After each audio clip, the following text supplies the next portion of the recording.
आज हामी हाम्रो प्यारो छोरा विभानको विषयमा कुरा गर्छौँ। हेर्नुहोस् है त। डगले कसो गर्छ?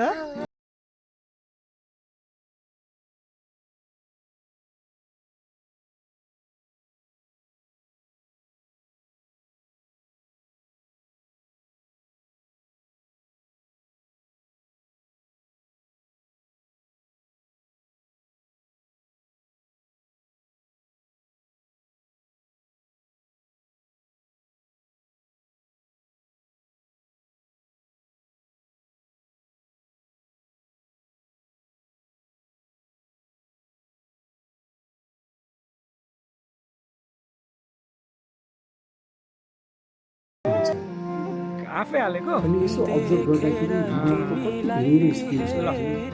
आफै खाऊ ल खाऊ स्याबास पानी खायो है अरूबाट सिक्छ।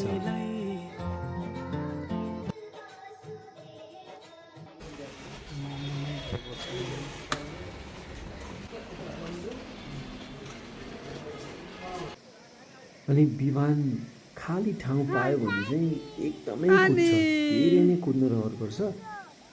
अनि घरमा बस्दाखेरि पनि पापा मामुसँग एकदमै खेल्न खोज्छ अनि रमाउँछ।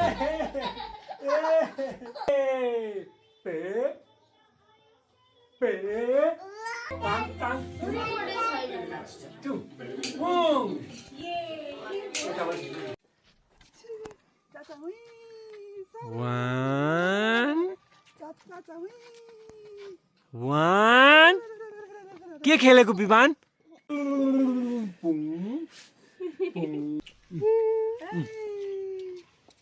आजको जुत्ता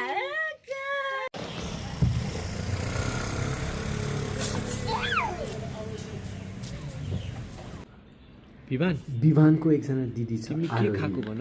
अनि आरोहीलाई उसले चाहिँ जहिले पनि आई आई भन्छ, जहिले पनि अनि आईसँग पापाले खेल्न मन पराउँछ। अनि यहाँ पनि त्यस्तै शब्दहरू बोलेको छ। तिम्रो दिदी पनि पापा? ऊ त्यो को हो नि?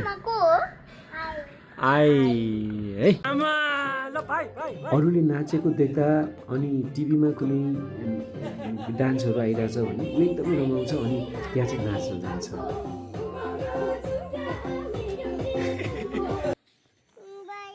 बाई